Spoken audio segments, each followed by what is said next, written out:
Hey, welcome back, little gamers. On this episode of the Electronic Gamers Night, Mr. Sherrill, your guy Bryce, Mr. Bruce 08, is going to be playing through one of the most exciting games that was on the PS Vita. And it actually got a sequel. I'm so excited about that. Gravity Rush 2 is, again, a sequel to Gravity Rush 1, which was on the PS Vita years ago. This was a very underrated game for the story that it had going on and the exciting new gameplay. This game should have been on more people's radar, but unfortunately it wasn't. Now, before I get carried away, I'd like to let you guys know that if you stick around to the end of this exciting Vertigo trip that we're about to go on, I'm going to let all of my Indianapolis YouTubers know that we've got a lot of things in store, a couple of special events, prizes that we'll be giving away. But if you want more details, you're going to stick around and you're going to finish up this video with me. All right, let's get started. Now, the young lady in the center square that you're looking at right now, her name is Kat. Kat was found in a city, lost, with amnesia. She had no idea how she had gotten there. She had no idea what was going on. She stumbled across a detective, and this detective helps her throughout most of her story in the first game. He's a great sidekick, and he feeds her pretty much all of his side work. If there's any sort of crime that he can't really solve or he can't really handle on his own, he runs to the Gravity Queen, Kat. Later on in the game, Kat runs across an antagonist known as Raven. She seems to have the exact same powers as Kat, except of course instead of having a pet cat, she has a pet raven, also cosmic looking. It's very majestic, yada yada yada. They clash several times throughout the series, but eventually at the end they become friends. Alright, so as we join Kat today, she's helping out her new friends, Vago and Fee, who are trying to deliver a shipment to some rich guy. Vago is always about money. Fee is his security team, a one-man security team, which you actually get to fight him in this game, one-on-one, hand-to-hand, and it's actually kind of cool. So at this point, they're on the ship, they're chatting it up, and all of a sudden, we get bad guys. Alright, so this other cargo guy has the president, his big rival, has bought some mercenaries, and they are out to stop this shipment delivery at all cost. Of course, the Gravity Queen is pretty much just here to assist. She's not too sure she really likes Vago, but she has earned the respect of Fee and him, her.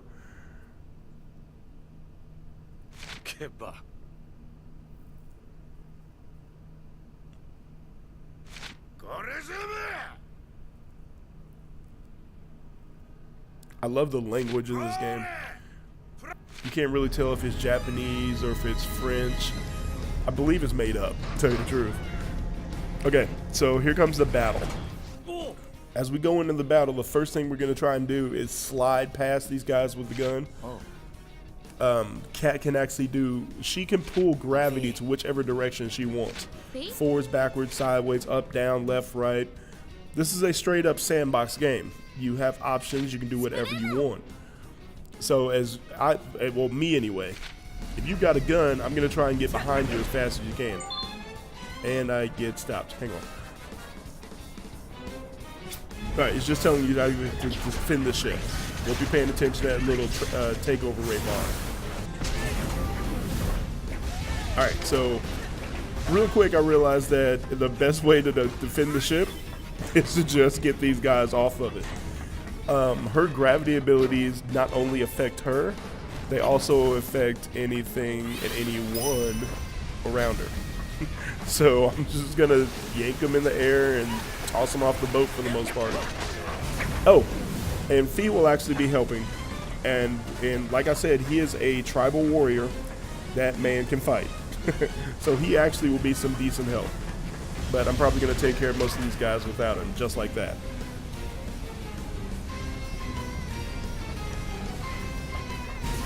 Alright, so when Fee is using her gravity ability, well not Fee, when Cat is using her gravity abilities, she gets these weird veins and her eyes turn blue.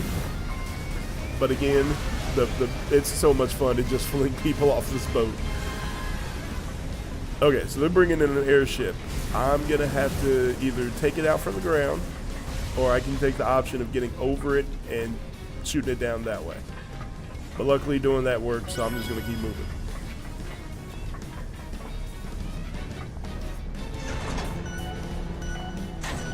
Alright, these guys just don't know when to give up. I think this might be the last wave. Alright, quick toss. Get out of here.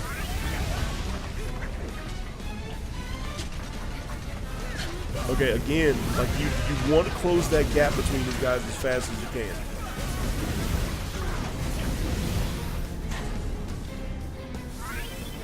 Alright, that should have done it. Nope.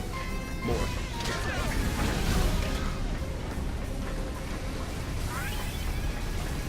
Alright, we got one more airboat.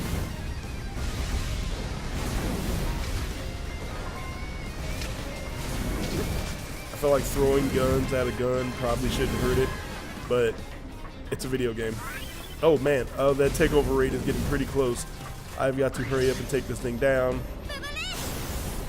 Alright, so that's another fun one. The Gravity Queen can also dents her mass. This chick can hit the ground from well over twice the size of the Empire State Building, and it wouldn't scratch her. So she throws herself at a lot of enemies, and she even has gravity attacks where she'll double her mass and team up with her cat. Alright, it looks like we're done fighting here.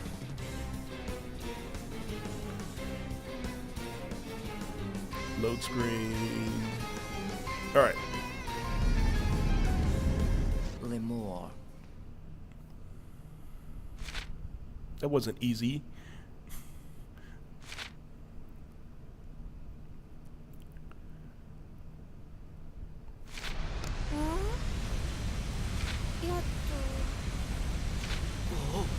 Oh, great. Here comes round 2, ladies and gents. Ooh, we're bringing rocket launchers. Barf. Okay, I can already tell you how this is going to work out. Cat jumps onto the boats, gets rid of the guys with the rocket launchers. Fee stays on and takes on anybody who jumps aboard. Now with the rocket launchers, we have a threat. Cat. If Cat gets hit mid-air while gravity rushing, it will temporarily stop her powers from working. Now that's not a risk of her falling to her death, because they typically come right back on. But it's just a momentary lapse in her abilities. All right, let's get to it. Let's keep moving the entire time on this one. Auto tracking from the enemies is not as good as it probably should be. As fast as Cat can move, the villains are going to have to get a lot faster and a lot smarter if this game is going to be a challenge.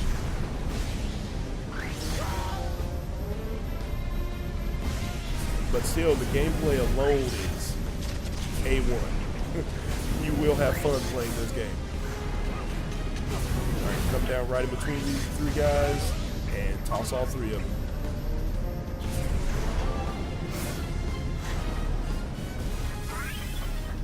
Alright, was that everybody? Nope.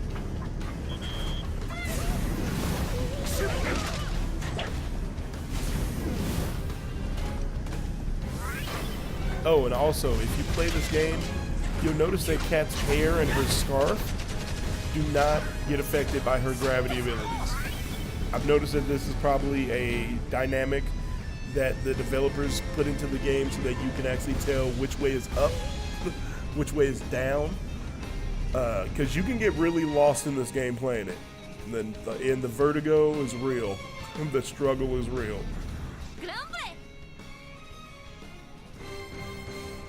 Annoy. Through most of the animation on this, Cat. Holy crap! Okay, through most of the animation on this, Cat is almost always gonna be happy. This is a very just pleasant and bubbly personality. Okay, so the leader of the bad cargo company has brought in all his big guns. It's about to get real. Okay. Yeah, I guess you can't pick your family. Yeah, if you haven't noticed, Vago seems to get Fee in a lot of trouble. Alright, so we're not going to wait around. Let's head up to these ships and see if we can't throw people off them. Doesn't look like it. No one's on them. Okay, all the trouble's down there. I gotta hurry up and help Fee. Oh, what is that? Oh, it's big. Okay, that's new. Looks like they've actually developed some new bad guys. Like I said, I've just started playing the sequel. This giant robot mech thing was not in the first one. But going off of this game's dynamics, yeah, I didn't get a chance to see it. I already beat it. But there was a pink cylinder thing on the back of it. If you hit it, I'm pretty sure that's typically where you target most monsters. They all have glowing orbs on them. So the robots will typically do the same thing. Go for the big shiny thing. Alright, green crystals are health, which I'm pretty good on health, so I don't need that. Oh, these guys are just gonna keep coming. Like I said, Fee is no joke. He comes up with that whip and he knows how to use it. Oh, okay, I've got 2 of these robot things coming up and more troops. So of course I'm gonna take the robots. Fee, you are on the troops.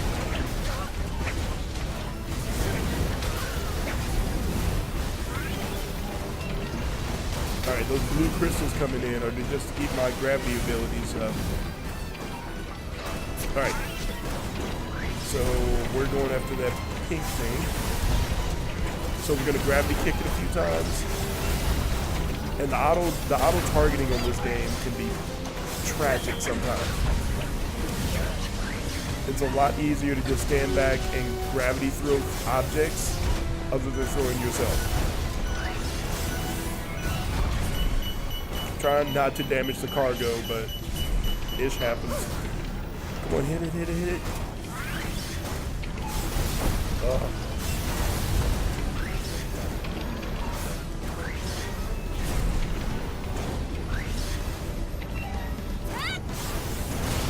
There we go. That's done for. Alright, Fee, let's wrap this up.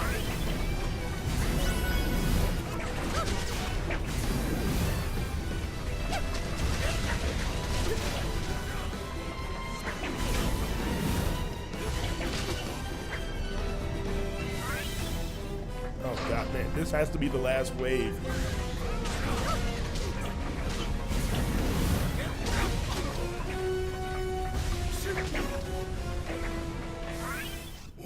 All right.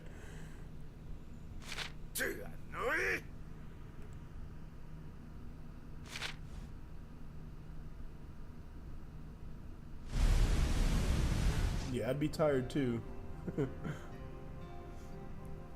Sweet.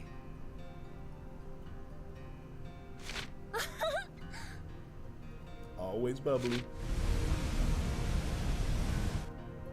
Alright, so that's pretty much how this game goes. This was a side mission. It wasn't actually like the full, well, it may have been the full story. I'm not sure, I can't remember. But this is how most of the story goes. It's a Grand Theft Auto type fantasy. You run around, you meet people, they ask you to do side missions. The core group will put you onto story missions.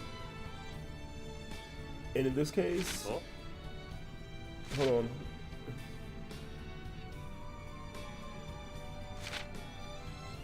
What? Okay, I can almost tell you what happened here.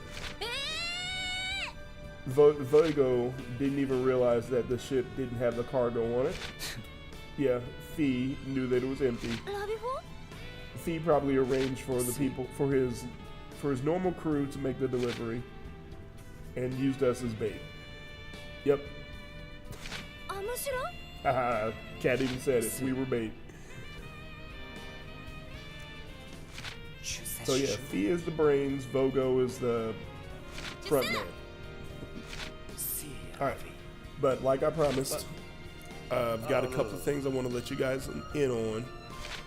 First of all, the Electronic Gamers Night is coming up on its 6th annual tournament.